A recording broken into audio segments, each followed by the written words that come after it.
Deadpool is directed by Tim Miller and stars Ryan Reynolds as Wade Wilson / Deadpool, and we've seen him portray this character before. But gratefully, this movie has also seen him portray this character before. This is a revenge story and a love story. It's about how Wade Wilson became the Merc with the Mouth, Deadpool as we know him. There's a revenge aspect about finding someone he has a serious grudge against. And it's also a love story with the girl named Vanessa that he meets that changes his life. I don't know a lot about Deadpool the character, but I know enough, and I didn't know what to think going into this movie because we've already seen Ryan Reynolds portray this character once in X-Men Origins Wolverine, and man did that go south. Don't so shut the mouth of the Merc with the Mouth, please. Never do that again, ever. Okay? Okay. And it's also coming out in February, and that's not the cinematic wasteland of January, but it is close, and it's a first-time director. So I had no idea what to think going into Deadpool. I was blown away by this movie, in every way. I'm serious. This movie was freaking great. I loved every minute of this movie. And this is coming from somebody who admires Deadpool, and who has liked him in some of the animated stuff I've seen him in, but doesn't know that much about Deadpool as a character. And now, I just want to read everything there is to know about this character. This movie surprised me in so many ways. Now let's talk about this, because it's really easy to see a comic book film today and just be like, oh my god, that was so much fun. There was so much action and so much cool stuff, and I loved every second of seeing him punch things real hard. That's actually not what I love the most about Deadpool. What I love the most about it was the script. The script is great. It's extremely funny. This is one of the funniest movies I've seen in years. They had no qualms about being incredibly crude, and it's all the better for it. You want to see Deadpool being like that, and you want to see him saying things that you are thinking, but you just don't say, and he says them. But the best aspect of this script, and really the entire film, is the timing in which it came out in relation to all of the superhero saturation that we're getting lately. Because look, we like comic book movies, they're fun, it's exciting to see some of our childhood heroes on screen duking it out with some of our childhood villains. But look, even the most hardcore comic book fan can tell you that right now we're oversaturated. I mean, everything is a superhero movie. Every other month there's a new superhero movie, and they're all very similar. And some of them are really good, and then we have Fanforstic. Deadpool knows what world it's in. It exists in today's world, and it's fully aware of it, self-aware in every way, self-referential. Constantly, he will look at the screen and break the fourth wall and tell us something that we're already thinking about today's state of comic book films.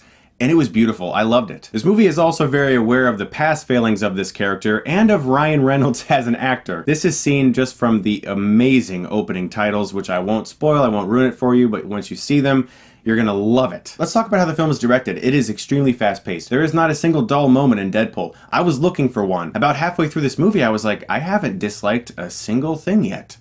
This is weird.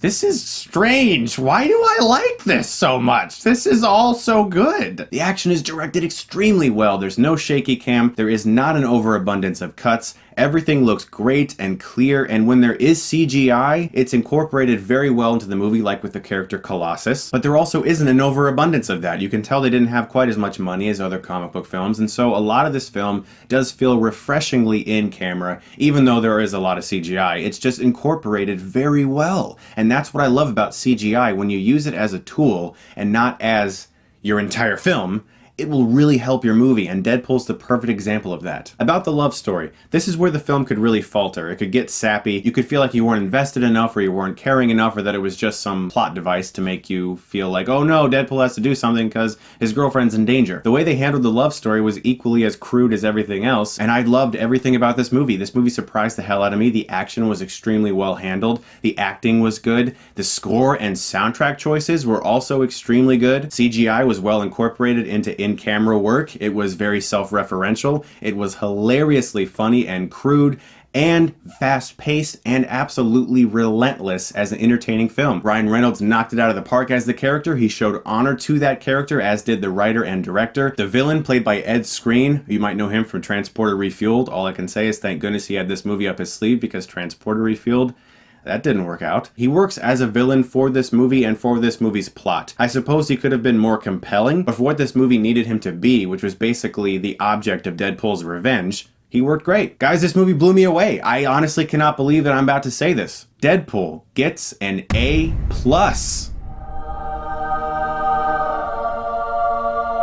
I gave 1 A+ last year, Mad Max Fury Road. Is Deadpool a cinematic masterpiece? Will it be nominated for all of the Oscars? No, it won't. But for what this movie needed to be, I thought it was as good as it could have been and far better. Not every movie I'm going to give that grade to is going to be the next Citizen Kane or something. This movie was exactly what it should have been, and I loved every minute of it. Guys, thank you so much as always for watching, and some really great news. Something I'm super excited about is that I actually have a book coming out. Thanks to the cool people at Mango Media, I was able to get a book published. It's the Film Buff's Bucket List. 50 movies from the year 2000 to 2015 I feel you should see. It was a dream come true to be able to write a book. It's been a dream of mine since elementary school, and I was able to obtain that dream thanks to people like you guys who have watched my videos for 6 years. Thank you so much. I left the Amazon and Barnes & Noble pre-order links in the description below if you feel that you would like to support me and read this book.